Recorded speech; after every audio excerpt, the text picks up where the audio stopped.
এই যে দাদা, আপনার দোকানের বরফ কত করে? দাম বেশি না, এক খণ্ড 20 টাকা করে। আপনাকে কতটুকু দেব? কি বলেন দাদা, এত দাম কেন? আমি না কিছুদিন আগেই 10 টাকা করে কিনে নিয়ে গেলাম। না দাদা, এগুলো ফিল্টার করা পরিষ্কার বরফ। ওই যে দেখছেন সামনের দোকান, ওই সামনের দোকানে বরফ 10 টাকা করে বিক্রি হয়। হ্যাঁ, তাহলে আবার আপনার কাছে 20 টাকা দিয়ে নেব কেন? ওইখান থেকেই নিচ্ছি। হ্যাঁ, ওখান থেকে নেবেন, কিন্তু ওখানে বরফের মান ভালো পাবেন না। আপনি কি বরফ শরবতে ব্যবহার করবেন?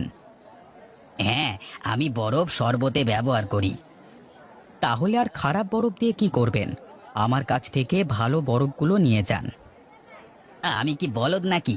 10 টাকার বড় বরফ 20 টাকায় নিয়ে যাব। আচ্ছা ঠিক আছে দাদা, যান তাহলে। আসুন আসুন দাদা, আসুন আসুন, নিয়ে যান কম দামে বরফ, এক খণ্ড মাত্র 10 টাকা। নিয়ে যান মাত্র 10 টাকা। হ্যাঁ দাদা, সত্যি কি আপনার দোকানে প্রতি খণ্ড বরফ 10 টাকা করে? হ্যাঁ দাদা সত্যি। বেশি দামে বিক্রি করে কি করব বলুন? এটুকু বরফ যদি এত টাকায় বিক্রি করি, তাহলে আপনার আমার মতো মানুষ চলবে কিভাবে বলুন? হ্যাঁ দাদা, আপনি ঠিকই বলেছেন। সবাই কি আর তা বুঝবে? এই যে আপনার সামনের দোকানে যে 20 টাকা করে বরফ বিক্রি করছে, ও কি ভেবেছে মানুষ কি এখনো বলদ আছে নাকি, যে 10 টাকার বরফ 20 টাকায় কিনবে? ঠিকই বলেছেন, এখানে লাভ বেশি। মানুষ তো তাই করবে নাকি? হ্যাঁ হ্যাঁ, একদম ঠিক কথা। আচ্ছা তা যাই হোক, আমাকে 5 খণ্ড বরফ দিন তো। আচ্ছা ঠিক আছে, এই নিন। এই প্যাকেটে 5 খণ্ড বরফ আছে। আচ্ছা ঠিক আছে, এই নিন আপনার টাকা।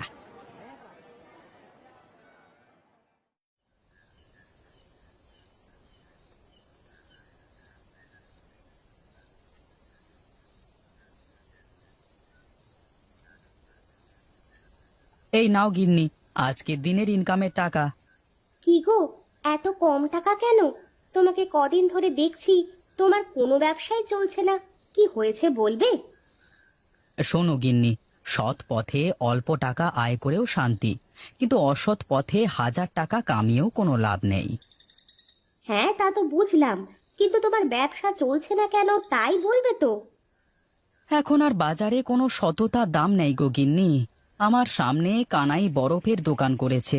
ও যে সে পানি দিয়ে বরফ বানিয়ে মানুষের কাছে কম টাকায় বিক্রি করে, আর আমার ফিল্টারিং করা পরিষ্কার পানির জন্য দাম একটু বেশি হওয়ায় কেউ আর আমার কাছ থেকে কিনতে চায় না।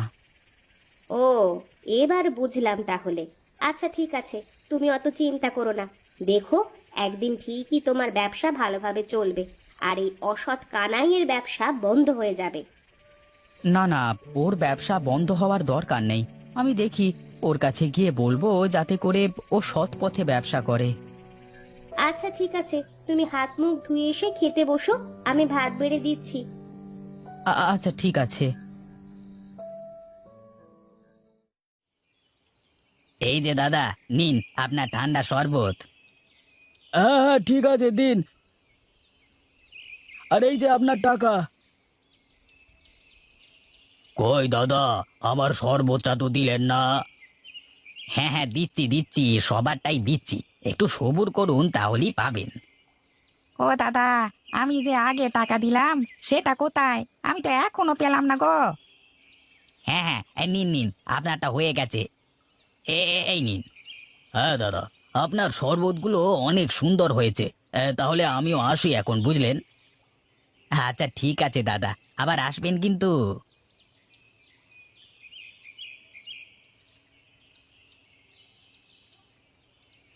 কানাই, শোন রে ভাই, তোর সাথে একটু কথা আছে, দাঁড়া। হ্যাঁ হ্যাঁ বল, শুনছি। শোন কানাই, তুই যে এভাবে যে সে পানি দিয়ে বরফ বানিয়ে তা দোকানে বিক্রি করছিস, এরকম করতে থাকলে তো মানুষ দুদিন পরেই অসুস্থ হয়ে পড়বে। আর এর কারণে বড় বড় রোগ হতে পারে, যেমন ডায়রিয়া, কলেরা। হ্যাঁ, তাতে আমি কি করব? তা ব্যবসা বাদ দিয়ে কি বউ বাচ্চা নিয়ে ঘরে চুপ করে বসে থাকবো নাকি? এই, আরে না না, আমি তো সে কথা বলিনি। আমি বলতে চাচ্ছি, তুই একটু তোর বরফগুলো পরিষ্কার পরিচ্ছন্নভাবে বানিয়ে বিক্রি কর। মানে একটু নীতির সাথে ব্যবসাটা কর। ধর, তুই রাখ তো তোর নীতি। তুই তোর নীতি নিয়ে পকেটে ঘুরে বেড়াস। আমার কাছে নীতির জ্ঞান দিতে আসিস না। গিয়ে নিজের কাজ নিজে কর গাজা।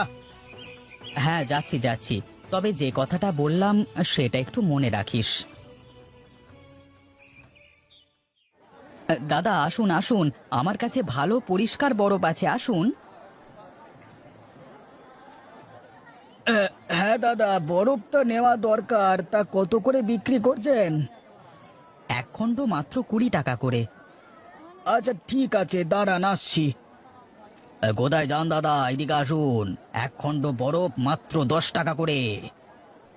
কি সত্যি? হ্যাঁ দাদা, সত্যি না তো মিথ্যে হবে নাকি? আমি আবার কোনো কিছু বেশি দামে বিক্রি করি না, ওটা আমার নীতির বাইরে।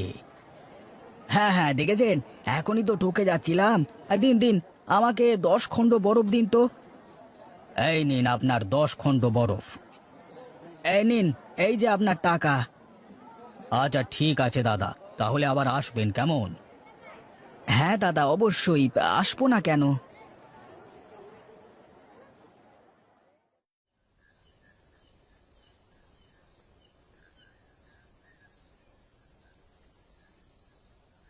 এই নাও গিন্নি। হ্যাঁ, আজকে বেশ ভালোই বেচা কেনা হয়েছে। ওরে বাবারে, এ কত টাকা গো! এত টাকা কোথায় পেলে তুমি? হ্যাঁ, তোমার কানের নিচে না একটা থাবড়া মারবো। আমি কি করি? ব্যবসা করো। তাহলে আজ একটু বেচা কেনা ভালো হয়েছে তাই বেশি টাকা হয়েছে, এতে আবার জিজ্ঞাসা করবার কি আছে? না মানে ওই যে নিতাই দাদার বউ ভাবি তো আমার কাছে বলেছিল যে তাদের ব্যবসা তেমন চলছে না। সেও তো তোমার মতোই বরফের ব্যবসাই করে, এজন্যই আর কি জিজ্ঞাসা করছিলাম। ধুর, বাদ দাও তো ওদের কথা। ওরা শুধু নিজের দোকানের বরফের দাম বাড়িয়ে বিক্রি করে বলে বিক্রি হয় না, আবার বাড়ি এসে বলে ব্যবসা হয় না। ওদের কথায় কান দেবে না তো। আচ্ছা ঠিক আছে, তুমি গিয়ে হাত মুখ ধুয়ে আসো, আমি ভাত বেড়ে দিচ্ছি। হ্যাঁ তাই দাও।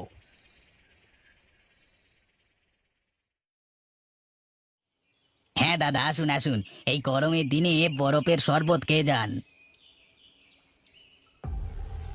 তোর মিয়া, চুপ করেন তো আপনি।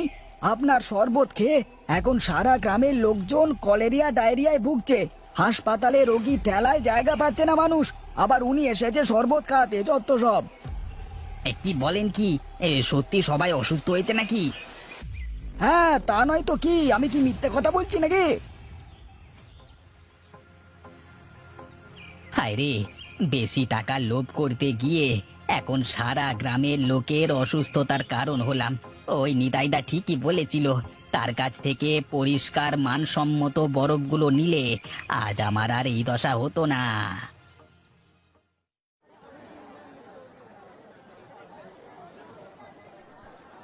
এই যে নিতাইদা, কেমন আছো? হ্যাঁ রে, আমি ভালোই আছি। তোদের খোঁজ খবর কি? আর খোঁজ খবর গো, এ কথা আর বলো না নিতাইদা। তোমার কথা না শুনে ওই অসৎ বড় ব্যবসায়ী কানাইয়ের কথা শুনে আজ আমার শরবতের বেচা কেনা প্রায় পথে বসেছে। অল্প টাকার লোভ করতে গিয়ে আমার বেচা কেনা বন্ধ হয়ে যাচ্ছে। হ্যাঁ রে মানিক, আমি তো তোকে আগেই বলেছিলাম, তুই তো সেই আগ বাড়িয়ে আমার কাছ থেকে কানাইয়ের দোকানে চলে গেলি। এখন বুঝেছিস তো? হ্যাঁ দাদা, হ্যাঁ, এখন আমি হাড়ে হাড়ে টের পাচ্ছি আমার বিশাল বড় ভুল হয়ে গেছে। এখন থেকে আমি তোমার দোকান থেকেই বরফ কিনবো। লাভ আমার কম হোক, কিন্তু খদ্দেরগুলো যাতে ঠিক থাকে সেই দিকে খেয়াল রাখবো। আরে এই তো বুঝতে শিখেছিস, এভাবে সৎ পথে থাকলে কোনো কিছুরই অভাব হবে না। আচ্ছা দাদা, আমাকে 10 খণ্ড বরফ দাও এখন। এই নে, এই ব্যাগে 10 খণ্ড আছে। এই নাও তোমার টাকা। ঠিক আছে দাদা, এখন আপাতত আসি, পরে আবার আসবো কেমন? ঠিক আছে, যা।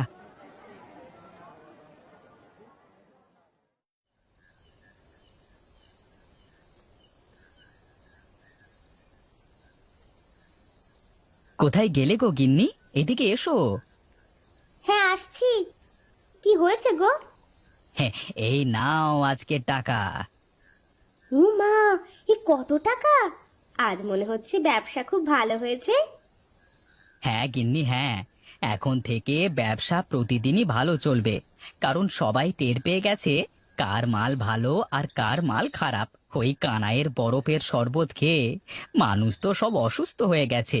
তারপর থেকে ওর দোকানে আর কোনো খরিদ্দারি আসে না। সব খদ্দের এখন আমার দোকানে।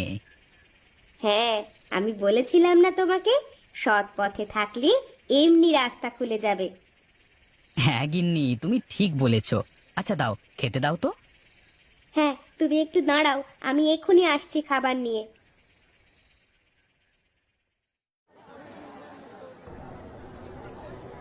কি ব্যাপার, আপনার দোকানের এই সব বরফেই তো জীবাণু আর ব্যাকটেরিয়া রয়েছে। আপনি এভাবে যে সে অপরিষ্কার পানি দিয়ে বরফ বানিয়ে বিক্রি করছেন কেন? হ্যাঁ, কই না তো স্যার, আমি তো আমার দোকানের বরফ বানানোর আগে সব পানি ভালোভাবে পরিষ্কার করিনি। আজকে কিভাবে এমনটি হলো বুঝতে পারছি না তো। তাই নাকি? মিথ্যে বলবার আর জায়গা পান না তাই না? আমরা আপনার খবর পেয়েই এখানে এসেছি। কই না তো স্যার, তাহলে আপনি ভুল খবর পেয়েছেন। ওই যে সামনের দোকান নিতাইয়ের, ওই নিতাইয়ের দোকানে অপরিষ্কার পানি দিয়ে বরফ বানিয়ে বিক্রি করে। তাহলে ভুল করে আপনারা বা আমার দোকানে এসেছেন। কেন? আমি তো আপনার নামই শুনলাম। আচ্ছা ঠিক আছে, দেখি ওই দোকানে গিয়েও দেখি কি অবস্থা।